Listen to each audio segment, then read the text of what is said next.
meus caros, bem-vindos de volta. Hoje nós vamos estudar sobre a Revolução Industrial. Nessa aula nós vamos analisar o pioneirismo inglês e identificar os principais marcos do processo revolucionário. O pioneirismo inglês. Vamos entender o que levou a Inglaterra a ser pioneira, né, no processo de industrialização. Lembra que quando a gente estudou a Revolução Puritana, a gente entendeu a ação do Oliver Cromwell quando ele publicou os Atos de Navegação, né, onde essa lei ela determinava que as mercadorias de importação e exportação deveriam ser transportadas por embarcações inglesas. Essa medida tinha como objetivo enfraquecer a concorrência da Inglaterra, que por causa de todas as turbulências políticas pelas quais passava, estava em desvantagem em comparação com outras nações europeias, sobretudo a Holanda. Essa ação permitiu à Inglaterra controlar as rotas comerciais e marítimas do mundo e possibilitou o enriquecimento da burguesia, que pôde então acumular o capital. Então essa acumulação de capital acabou contribuindo para que a Inglaterra fosse o primeiro país no processo de industrialização, com a aplicação de máquinas de processo produtivo. Assim, a Revolução Industrial pôde ser conceituada como um conjunto de transformações econômicos e sociais proporcionadas pelo uso de máquinas de produção. E quais foram os fatores que contribuíram para o pioneirismo industrial? Então, diversos fatores contribuíram para esse pioneirismo, mas a gente pode dar destaque ao acúmulo de capitais, ao controle capitalista do campo. A gente, quando fala disso, a gente está se referindo aos cercamentos e ao crescimento populacional. Então, vamos lá. Quando a gente fala de acumulação de capital, ela foi extremamente importante porque foi a partir daí que a burguesia pôde investir em pesquisas para desenvolver a criação de máquinas e assim aperfeiçoar o processo de produção e financiar a construção das indústrias têxteis. Além disso, quando a gente fala do controle capitalista do campo, a gente está falando diretamente para as condições ideais de industrialização. E aí surgiu a lei dos cercamentos. Essas leis resultaram na transformação das terras comuns, ocupadas por camponeses em condições de trabalho existente desde o período da Idade Média, em pastos para ovelhas, o que marcou o fim das relações de trabalho do feudo na Inglaterra. No próximo slide a gente vai falar o que seriam especificamente esses cercamentos. Vamos falar sobre o crescimento populacional, como esse crescimento contribuiu também para o pioneirismo industrial inglês, ao qual a gente está falando, né? Como aconteceu isso? O aumento da produção de alimentos e os progressos da medicina no combate às epidemias contribuíram para o crescimento populacional. E esse aumento populacional, associado ao êxodo rural, ampliou a oferta de mão de obra barata na cidade. Então, ou seja, quando o resultado dos camponeses desabrigados, né, foi levando a quê? A mendicância, ou seja, eles foram vivendo em condições de miséria. Então eles sofriam uma intensa repressão do governo inglês com as leis contra a vadiagem, as quais nesse período estipulavam até castigos físicos, até mesmo a morte, caso uma pessoa fosse reincidente de vadiagem. Então isso acabou fazendo com que essas pessoas que viviam nessas condições de extrema pobreza, né, elas acabassem se oferecendo para trabalhar em troca de um valor assim miserável, né? Era mão de obra barata.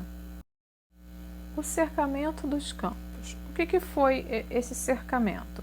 Foi um fenômeno, né, de domínio burguês das propriedades rurais, onde consistiu em ocupar as terras para a criação de ovelhas e produção de lã, que era a matéria-prima das manufaturas têxteis inglesas.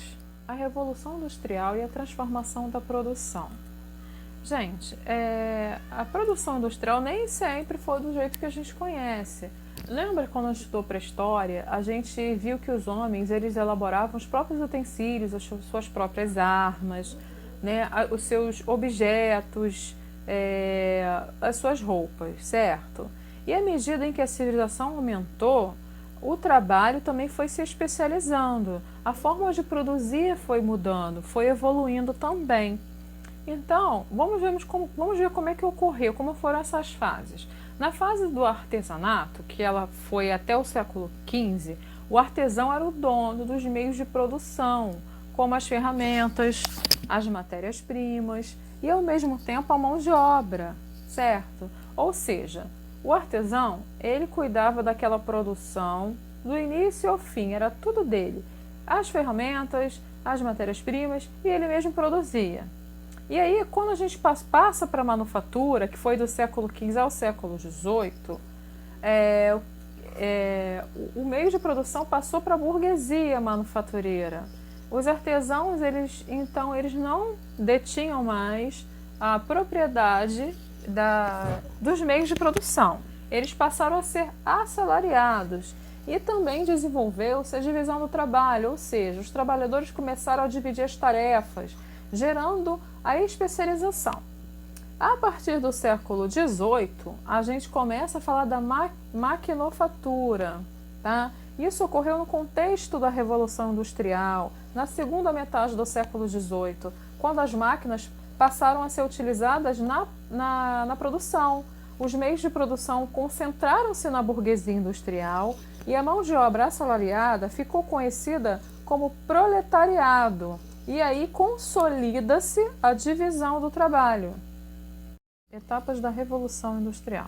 A primeira etapa ocorreu em 1760 a 1850 e foi chamada Primeira Revolução Industrial. Ela se restringiu à Inglaterra, ela ficou na Inglaterra, né? A produção artesanal baseada na manufatura foi substituída pela maquinofatura, através da utilização de energias a vapor, hidráulica e eólica. Foi um período de produção de bens de consumo, como, por exemplo, os têxteis.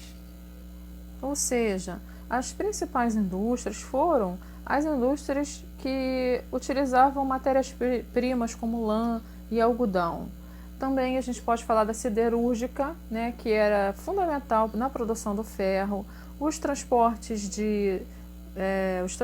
como navios a vapor, estradas de ferro, que também eram muito úteis na distribuição dos produtos. Já em 1850 a 1945, a gente tem o chamado período da Segunda Revolução Industrial, onde a industrialização se espalhou por Bélgica, França, Alemanha, Estados Unidos, Itália, Japão, Rússia, cresceu a concorrência, a indústria de bens de produção se desenvolveram, as ferrovias se expandiram, surgiram novas formas de energia, como a elétrica e a derivada de petróleo. Inclusive, as inovações desse período estão ligadas à utilização do petróleo, principalmente em relação ao desenvolvimento do motor a combustão. E a terceira Revolução Industrial, que começou em 1945 e até os dias de hoje, chamada também de Revolução Tecnocientífica, uma vez que é marcada não somente pela Revolução Industrial, mas também pelo avanço científico. Nesse contexto, a produção foi automatizada, surgiu a produção em série e explodiu a sociedade de consumo de massas, como a expansão dos meios de comunicação. Avançaram também indústrias como a química, a eletrônica, a engenharia genética e robótica. A transformação da produção e do consumo contribuiu para o desenvolvimento de um novo capitalismo, que é o capitalismo financeiro, baseado em conglomerados industriais e multinacionais.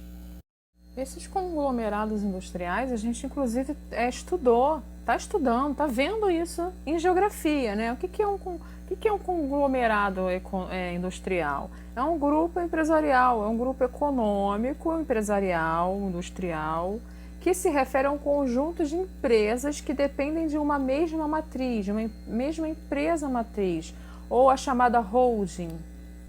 Já uma empresa multinacional, ela é aquela empresa que tem a sua matriz em um determinado país e atua no mercado de outros países.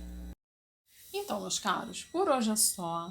Na próxima aula, a gente vai continuar falando desse assunto, né, sobre a Revolução Industrial, porém, nós vamos tratar sobre as suas consequências.